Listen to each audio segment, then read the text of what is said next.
Hi everybody. So in this video I want to talk about the transition elements. The transition elements or transition metals are those fellows that fall into this group here.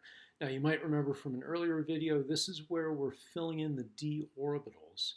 Now for the transition elements, let's just write that out. So the transition elements, or here I'll call them the transition metals, they have partially filled d orbitals. So the d orbital can hold 10 electrons. And the transition metals or fellows are those elements where the d orbitals are not quite filled. So that would take us from, if we're in this fourth row here, from scandium out to copper. So that means that zinc and cadmium and mercury, those would ordinarily not be considered transition metals because those are at D10. So remember here we're filling in, over here we're filling in the 4s orbitals, and we're putting in 2 electrons there. We're coming back down to the third shell here to fill in the 3d. So it's 3d, 1, 2, 3, etc., all the way out to 10. So up to copper, the Ds are partially filled. And the thing about those partially filled electron orbitals, they're very close in energy to one another. It's a little bit easier to move electrons from one d orbital to another than it is to, say, to move from an s to a d or an s to a p. And so that gives the transition metals a certain character to them, and probably helps induce a certain amount of metallic bonding. But they don't always have to have metallic bonds. There's one other aspect of the transition metals that I wanted to discuss. So in mineralogy, you'll notice that a number of these, like manganese and iron and cobalt and nickel and copper, a lot of these have a 2+ charge. So if they have these very messy, partially filled d orbitals, and if those d orbitals are close in energy to one another and it's easy to move those electrons around from one d orbital to the next, why is it a 2+ charge is so common? Now we should qualify this. One of the characters of the transition metals or transition elements is they can take on a lot of different charges. So iron can be +3, titanium is usually +3, it could be +4, chromium is +3. So there are a lot of different charges that are possible for these elements.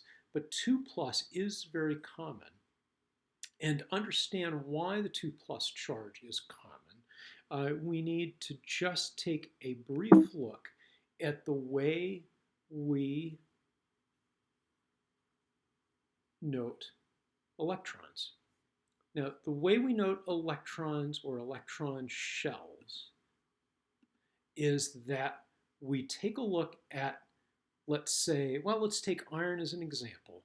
If we want to fill in 26 electrons to balance the 26 protons in iron, we would have to fill the K shell and the L shell, and we're going to start filling in the M shell.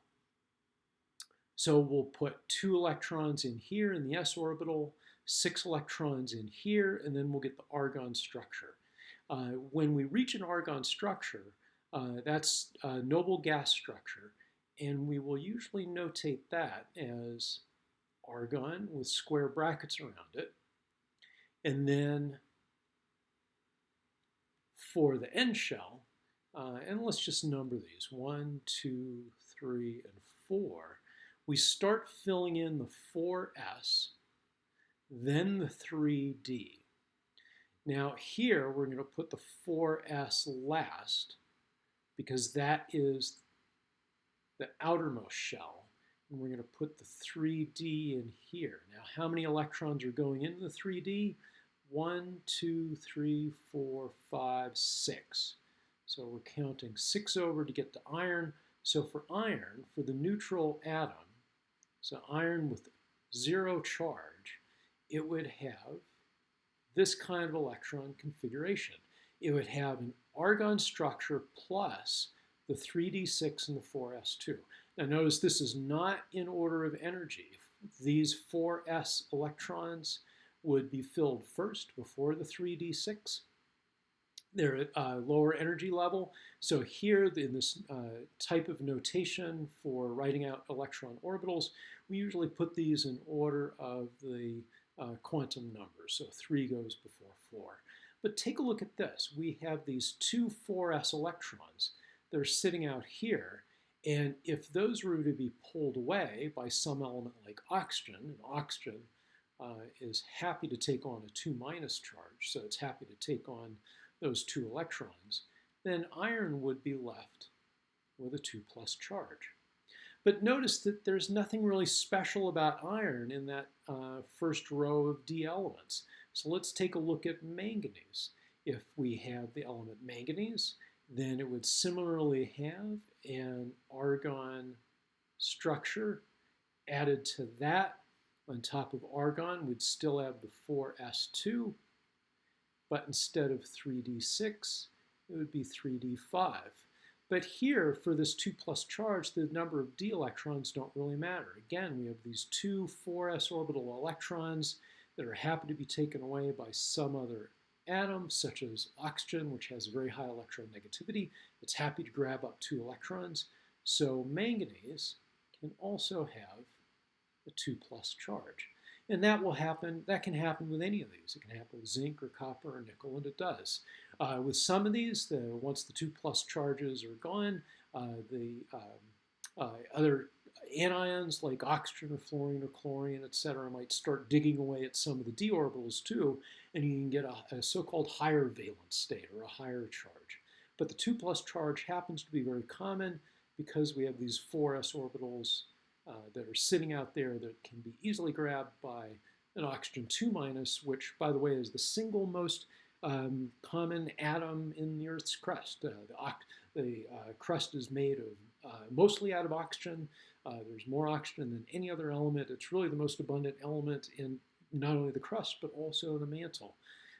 And so there's plenty of oxygen around to grab up those unwanted or not so heavily needed 4s electrons that are in the outermost shell of those transition elements. So we'll see that a lot. When we start looking at mineral formulas or oxides. We'll see things like copper oxide and iron oxide and manganese oxide, etc.